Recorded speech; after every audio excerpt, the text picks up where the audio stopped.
Hello everybody, my name is Kaat VH and today I would like to present our school and I would like to focus on one specific department, the Teacher Training Center.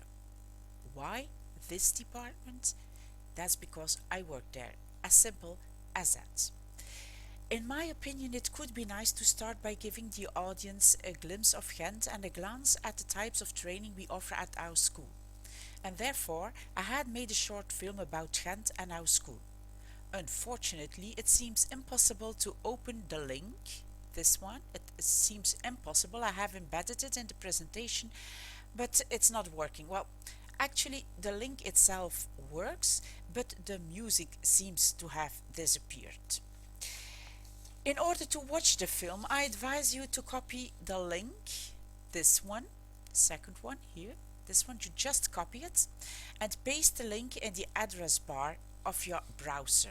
If you want to know how you do that, you just open a browser and you paste the link here. And then you can watch the film, and of course make sure the speakers are turned on so you can hear the music I have added to this film. Now I'd like to go on with my presentation. Here we are again. Who are our students? They have something in common. Our students are all adults and they all have had a professional training before. And they all have the same goal. They all want to become a secondary school teacher. How can they achieve the goal? Well, they have to succeed in 10 courses. They get Didactics 1 until Didactics 4. 4 courses in didactics, in general and in subject-related didactics. Furthermore, they have 6 general courses: Teacher and Responsibility, School as an Institute in Our Changing Society, Pedagogical Counseling and Guidance, Communication, Group Management, and Psychology. The didactical courses are consecutive courses. This means they have to succeed in Didactics 1 before they can go to Didactics 2. Succeed in Didactics 2 before they can go to Didactics 3, and so on. Those 6 other courses are more general courses. In every module, the theoretical knowledge and the practical skills are equally important. A short overview of the possible routes. As you know, our students have a very different background, so that's why we offer several ways to become a secondary school teacher. There are 2 possible routes, 2 main routes. First, we have the pre-service group, and then secondly, we have the in-service route. Let's have a look at the pre-service group. Who's a member of this group? We have 2 major subgroups. In the first group, we have the gardeners and the cooks, the technicians, construction workers, hairdressers, and painters. All of these students have as highest certificate secondary vocational education. In the other group, we have our bachelors and masters. Then we can find the masters in history, or the physicians, or IT specialists, economists, masters in law, and so on. Why do we split them into 2 different groups? Well, we do this because we know that both groups have a very different way of studying, a different need of support. Therefore, we offer the first group a lot of contact lessons, while the second group is offered a lot of online studying and blended learning. What's the difference then between the in-service and the pre-service group? As you can see, they have almost the same members, so there must be a difference. What's the difference? The difference is in the pluses.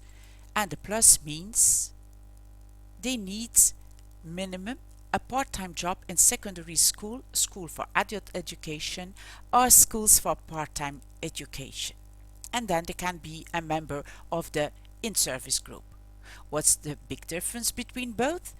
Well, In the in-service group, they have different trails. We have a fast trail, an intermediate trail, and a normal trail, which means 1 year, 1.5 year, or 2 years of studying. In the pre-service group, they can't choose. They have a 2 year course, and they have to come 3 hours a week, 1 or 2 days a week, or they can do it in 1 year as well, but then they have to come to school for a whole day, once a week.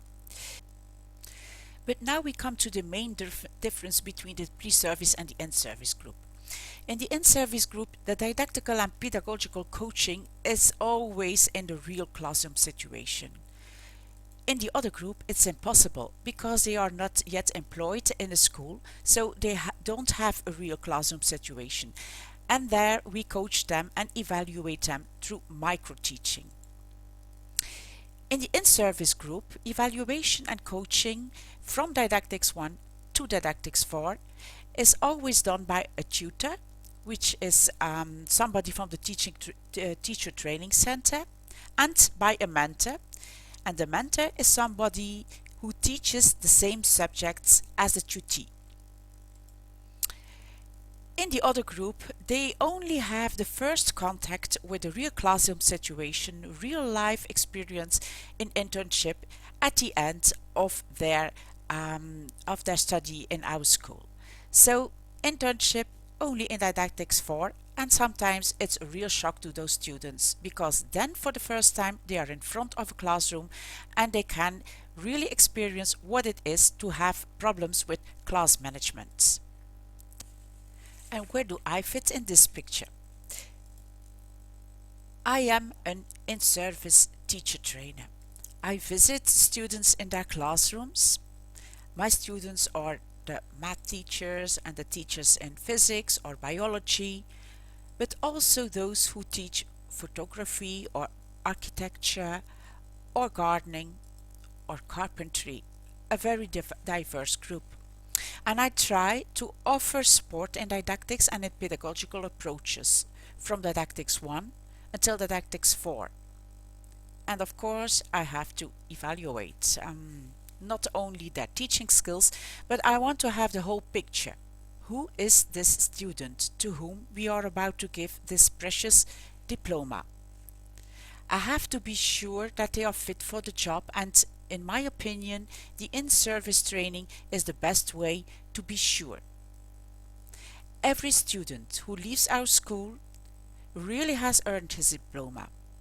I feel proud about my students and I feel proud about my school, and that's why, for nothing in the world, I would change jobs. Thank you for your attention.